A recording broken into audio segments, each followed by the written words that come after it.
Buenos días, soy el licenciado Marcelo Gato, soy psicólogo del Servicio de Salud Mental del Hospital de Oncología María Curie.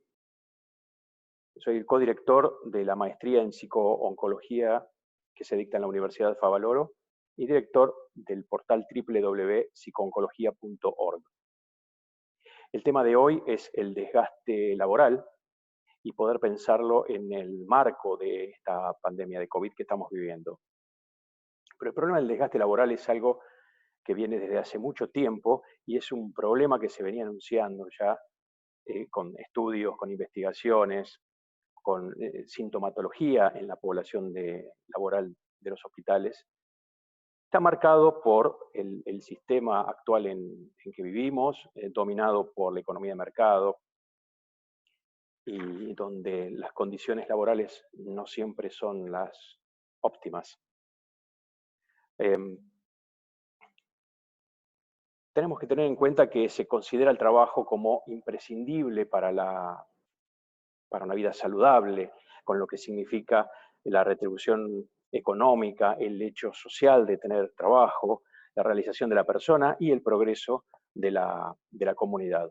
Pero salud y trabajo son dos términos que no siempre van unidos. De hecho, pueden aparecer alteraciones de la salud derivadas de las condiciones del medio ambiente donde el trabajo se desarrolla. Esto tarda en detectarse, eh, tarda en tenerse en cuenta y por ende no hay forma de prevenirlo. Cuando se habla de salud y calidad de vida, ocasionalmente se incluyen a los trabajadores del ámbito hospitalario. Existen infinidad de trabajos que detallan los riesgos y los accidentes laborales, los riesgos biológicos, físicos, químicos, ergonométricos, pero no incluyen los riesgos psicosociales. ¿Por qué? Porque muchas veces estos riesgos no se conocen, son silenciosos y tardan en ser advertidos. Ahora, ¿cuál es una de las cuestiones? La sobreexigencia en el personal que trabaja en salud. Hay niveles elevados, además de autoexigencia. ¿Por qué? Porque se subestima el agotamiento, ya que el desempeño laboral todavía se puede mantener aun cuando el personal carece de la energía física y psíquica, ya que se adoptan estrategias de protección y desempeño para mantener justamente estas tareas de servicio como prioritarias. Esta subestimación es tanto de nosotros como individuos, de las instituciones y del sistema. El desempeño laboral tiene que ver con esto de cumplir una obligación en el ámbito de salud, dedicarnos a una tarea específica, que a lo mejor es difícil de ser reemplazado por otro. La función en salud nos exige rendimiento y por sobre todo esto está la vocación de servicio. Esto tiene que ver con la subestimación. Ahora bien, el desgaste laboral debe entenderse como una respuesta al estrés que aparece cuando fallan las estrategias de afrontamiento que utilizamos habitualmente. Y vamos a ver que hay tres indicadores que nos definen el desgaste laboral y no nos hacen confundir con otro tipo de reacción. Uno es el agotamiento emocional, donde el trabajador no dispone de los recursos, como sí lo disponía antes, para realizar su tarea. El distanciamiento o el automatismo en el trabajo, que habla también de una insensibilidad o una respuesta impersonal, cuando antes no se tenía. Sentimientos de ineficacia, que es cuando aparece la sensación de pérdida de competencia, cuando aparecen los autorreproches o cuando hay una evaluación negativa de nuestro propio trabajo. O sea que el desgaste laboral es un proceso de deterioro o agotamiento producido por la demanda excesiva de recursos físicos y psíquicos que puede producirse en los trabajos que implican, como el nuestro en el hospital, que implican relaciones interpersonales intensas y continuas, con conflictividad de grado diverso. Hay muchos años y muchos estudios que demuestran que el aumento del desgaste laboral es inquietantemente progresivo, hasta desde la Organización Mundial de la Salud sabíamos que esto era un aviso de riesgo de fractura en la estructura sanitaria. ¿Y qué requiere? Requiere de políticas de Estado. Ahora bien, esto como introducción al desgaste. Este marco, esta situación que estamos viviendo nos va a modificar, nos va a distorsionar toda esta, o nos va a potenciar toda esta problemática que veníamos viviendo de antes. Con la pandemia COVID-19 estamos viviendo un hecho único, un hito histórico inédito, que es global y es mundial y se está dando en forma simultánea. Va a impactar en todos los aspectos de la vida cotidiana, lo que va a implicar que haya cambios significativos en el comportamiento de las personas.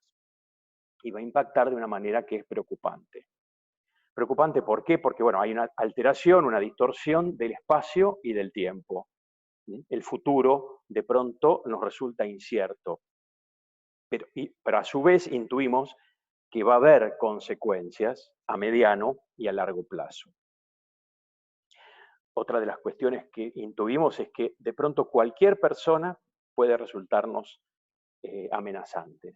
Y esta situación mundial también deja a la vista enormes desigualdades, como por ejemplo el acceso a la tecnología, tan requerida, tan necesaria ahora, el acceso a los conocimientos y el acceso a la conectividad.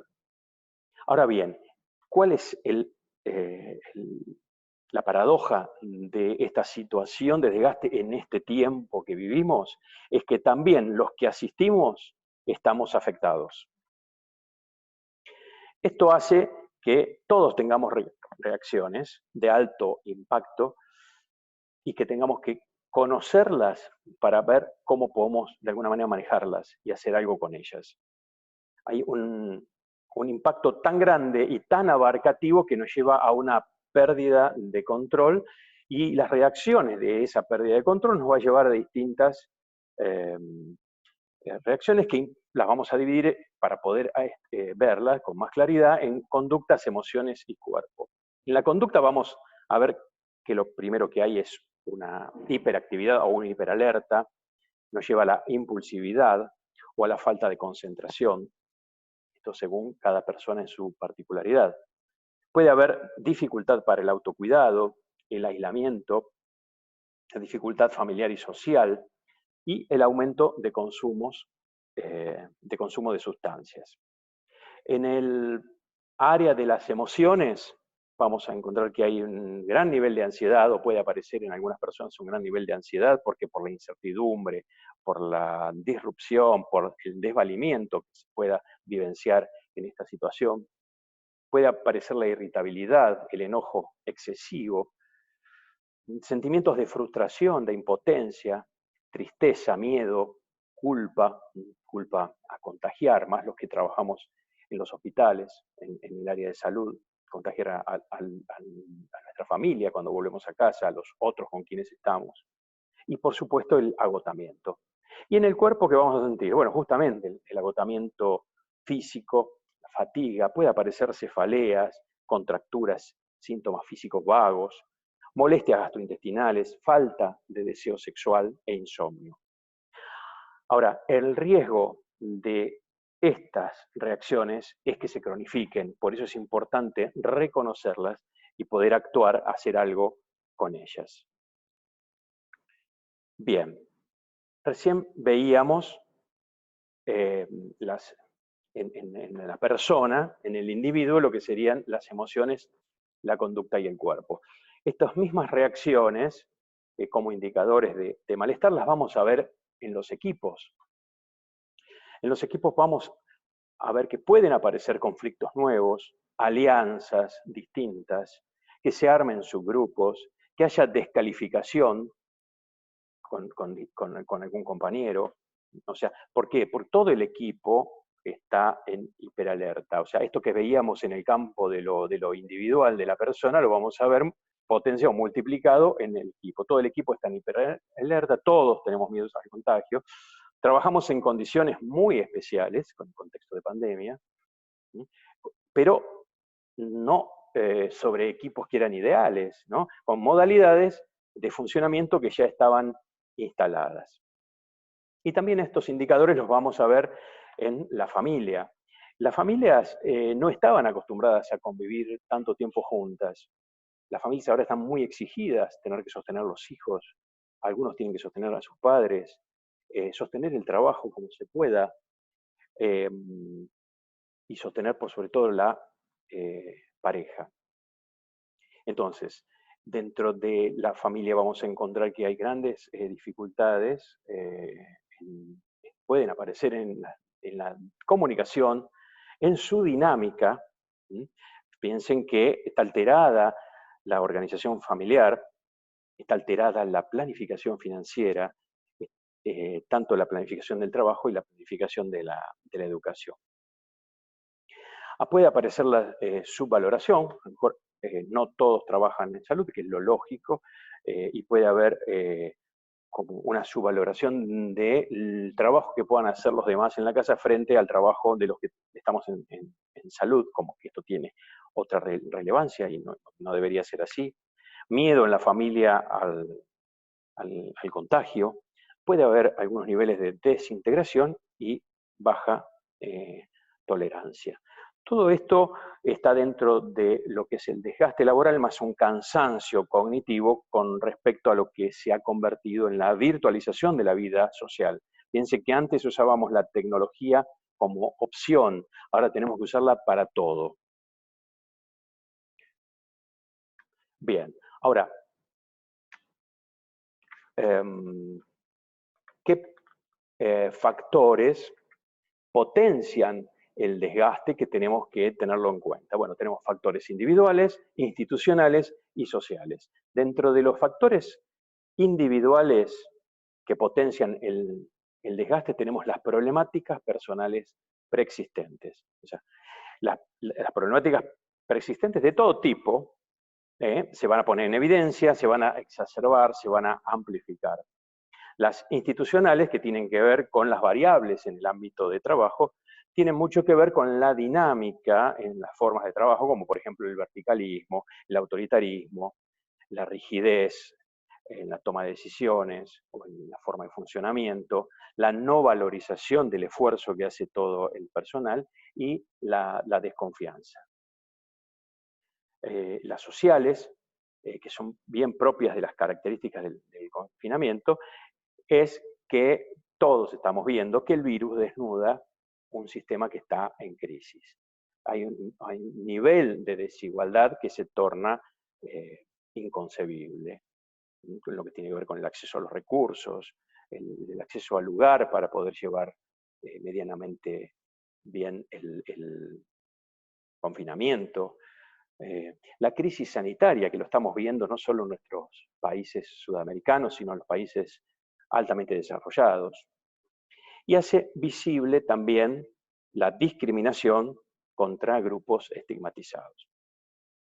Una de las cuestiones que todo el mundo está hablando es que quizás esto nos lleve a ser más solidarios. De hecho, se ven indicios de solidaridad, pero tengamos en cuenta que en una sociedad tan individualista como la que vivimos, la solidaridad no se va a instalar sola, la solidaridad no viene sola. Tengamos en cuenta que esto ojalá se instale, ojalá todos quisiéramos una sociedad más solidaria, pero esto no viene solo. Fíjense los indicios de rivalidad apenas cuando se dan algunas cuestiones de desabastecimiento. Y sabemos que van a venir tiempos de desabastecimiento, precariedad y pérdidas, porque en esta situación perdemos todo. Pero bueno, de acá vamos a salir de alguna manera, ahora vamos a ir avanzando un poco más. Es importante que sepamos, con respecto a lo que es la salud mental, que los especialistas en catástrofe lo que nos dicen es que los afectados en salud mental en general es 40 veces mayor a los afectados psíquicos. Por eso la importancia de este tema que estoy abordando, para tenerlo en cuenta, para conocerlo y para poder actuar sobre ellos. ¿Cómo podemos trabajar sobre la prevención del desgaste? Primero, a nivel de la organización. Esto de alguna manera se está llevando a cabo bastante bien, con distintas diferencias según las regiones. Lo que requiere es de un plan de gestión de crisis que se da de manera distinta según las provincias, el gobierno y las localidades. Debe haber un acuerdo con las instituciones y los equipos, que no siempre se dan, lo vemos en los medios, a veces hay disputas o desacuerdos, pero es parte del trabajo en un momento que nos ha sorprendido a todos. Y por sobre todo, reforzar el sistema de salud mental por estas características que sabemos que tiene la pandemia. Como grupos de trabajo en prevención, que esto sí ya nos involucra acá en los hospitales, en las clínicas, en los sanatorios, sería bueno establecer canales de comunicación. Acá lo destaco abajo, la comunicación es una herramienta estratégica, operativa, crucial en la pandemia, crucial en la vida, mucho más en las épocas de crisis. Si se establecieran canales internos de comunicación, podríamos evitar conflictos o resolver los existentes. Lo que se requiere es de un diálogo participativo. El diálogo participativo nos podría llevar a tener acuerdos con los equipos, y esto evita imposiciones, evita actitudes verticalistas que en definitiva pueden ser vividas como algo violento. Y en los grupos de trabajo lo ideal sería el trabajo articulado y por sobre todo interdisciplinario. Para el autocuidado, vamos a tener que saber que lo que nos pasa y nos puede pasar, porque esto es una lista de reacciones que tenemos, que no quiere decir que a todos nos esté pasando, pero si nos pasa o nos puede pasar, tenemos que conocerlas, porque esto nos va a permitir anticiparnos. Si nos anticipamos, podemos tomar precauciones y las reacciones pueden ser minimizadas, o por lo menos minimizadas sus consecuencias, y con las consecuencias minimizadas podemos, todo el personal de salud, que estamos afectados también, como les decía antes, podremos seguir ayudando, porque en definitiva todos somos agentes de salud. Lo primero es tratar de comprender que todos tenemos diferentes formas de reaccionar. Tenemos que cuidar nuestras necesidades básicas, de las rutinas de alimentación, de descanso, de hidratación. Planificar una rutina fuera del trabajo, con distintas actividades como la lectura, la música. Si no, estamos todo el día hiperalertas, estamos todo el día metidos en la temática de la pandemia y no podemos cortar ese círculo vicioso. Mantener el contacto a través de mediatizado con los familiares y los amigos. El tema información es un tema especial, además, ¿no? O sea, debemos compartir información, pero de manera constructiva, porque hay una gran sobredosis informativa y lo ideal también sería poder limitar la exposición a los medios para que la comunicación no se torne tóxica. No viralizar información que no es confiable. Y por sobre todo, lo ideal sería ser consciente de nuestras propias emociones, que esto nos pasa, nos puede pasar. Así, siendo conscientes, podemos regularlas. ¿Para qué? Para que la incertidumbre de toda esta situación no nos paralice. Vamos a los cuidados más específicos. Bueno, es muy importante poder valorar la importancia y ser conscientes, ¿no?, de la importancia de nuestra tarea en el hospital. Aceptar que no somos responsables de resolver todos los problemas. Reflexionar sobre la tarea, ¿no?, lo que se hizo bien, lo que no se hizo tan bien. Apoyarnos mutuamente entre compañeros, ¿no?, a nivel institucional. Obtener apoyo en las personas que confiemos. Esto nos va a permitir afrontar el desgaste, como por ejemplo con rotación de áreas, poder formar redes con los otros, participar de las redes existentes y participar en las organizaciones que nuclean nuestra actividad para que podamos incidir, influenciar en beneficios que atenúen el desgaste laboral y poder pedir ayuda a salud mental. no deberíamos aislarlos, ¿no? Este es un poco el mensaje. ¿Cuándo pedir ayuda en salud mental? Pedir ayuda es necesario, es importante. Por eso la descripción de todos los síntomas.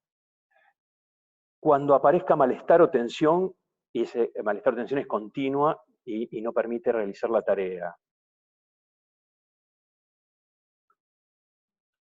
Cuando hay utilización de psicofármacos, alcohol o drogas, y estos sean conductas de riesgo, o sea, que haya un uso y un abuso de las sustancias. Cuando aparezcan dificultades para dormir y no poder dejar de pensar en lo que ocurre. Cuando hay pérdida de la capacidad de disfrutar, cuando hay reacciones que sabemos que son severas y cuando hay retraimiento social notorio. Otra de las cuestiones que tenemos que tener muy en cuenta es cuando de todo esto que nos pasa, negamos que nos está pasando, negamos lo que está ocurriendo. Pero para finalizar, lo que me parece interesante destacar es que, bueno, justamente pedir ayuda es reconocer que todos necesitamos a otro. Y cuando reconocemos que somos vulnerables y que necesitamos a otros, se restituye de alguna manera el poder que nos permite superar el desgaste. Juntos, junto a otros, podemos crear comunidad, podemos crear esperanza, podemos crear resiliencia como personas y como sociedad. Y unidos vamos a poder, seguro, que es la única manera, la única salida, podemos superar la crisis que estamos afrontando y salir fortalecidos. Bueno, muchas gracias. Nos estamos comunicando, les dejo mi email por cualquier cosa.